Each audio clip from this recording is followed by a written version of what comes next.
sociólogo alemán que opuso al determinismo económico marxista una visión más compleja de la historia y la evolución social.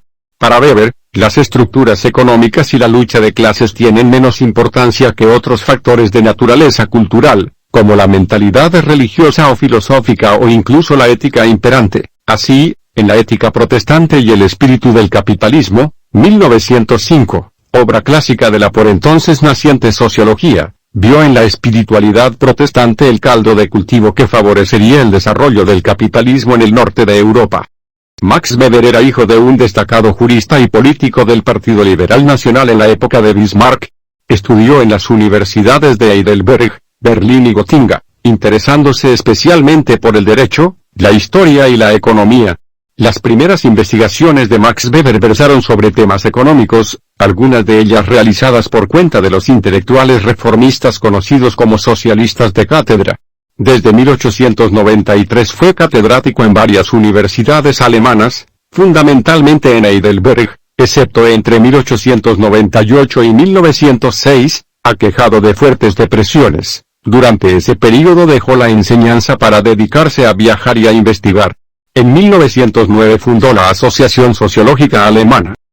Max Weber fue un gran renovador de las ciencias sociales en varios aspectos, incluyendo la metodología. A diferencia de los precursores de la sociología, comprendió que el método de estas disciplinas no podía ser una mera imitación de los empleados por las ciencias físicas y naturales, dado que en los asuntos sociales intervienen individuos con conciencia, voluntad e intenciones que es preciso comprender. Weber propuso el método de los tipos ideales, categorías subjetivas que describen la intencionalidad de los agentes sociales mediante casos extremos, puros y exentos de ambigüedad, aunque tales casos no se hayan dado nunca en la realidad. De este modo estableció los fundamentos del método de trabajo de la sociología moderna, y de todas las ciencias sociales, a base de construir modelos teóricos que centraban el análisis y la discusión sobre conceptos rigurosos. El primer fruto de la aplicación de este método fue La ética protestante y el espíritu del capitalismo, 1905. Trabajando sobre los tipos ideales del burgués, la ética protestante y el capitalismo industrial, Weber estudió la moral que proponían algunas sectas calvinistas de los siglos XVI y XVII para mostrar que la reforma protestante habría creado, en algunos países occidentales, una cultura social más favorable al desarrollo económico capitalista que la predominante en los países católicos. Para Weber, la exaltación del individuo y la doctrina de Calvino sobre la predestinación, según la cual la salvación o condenación de cada hombre ha sido decidida de antemano por Dios, había impulsado a los creyentes a buscar signos de la elección divina no solo en una moralidad intachable, sino también en el trabajo y en el éxito.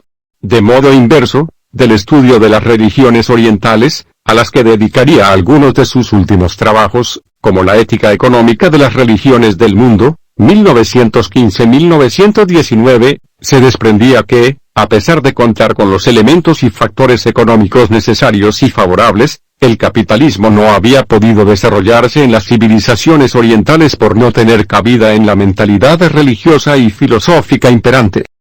En términos generales, puede decirse que Weber se esforzó por comprender las interrelaciones de todos los factores que confluyen en la construcción de una estructura social, y en particular, reivindicó la importancia de los elementos culturales y las mentalidades colectivas en la evolución histórica, rechazando la exclusiva determinación económica defendida por Marx y Engels.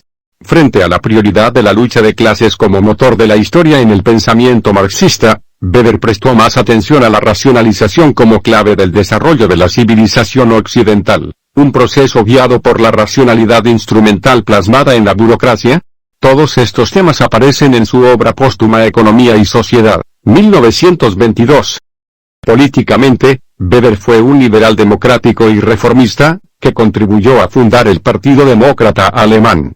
Criticó los objetivos expansionistas de su país durante la Primera Guerra Mundial, 1914-1918, y, después de la derrota, adquirió influencia política como miembro del comité de expertos que acudió en representación del gobierno alemán a la Conferencia de Paz de París, 1918, y como colaborador de Hugo Preuss en la redacción de la Constitución Republicana de Weimar, 1919.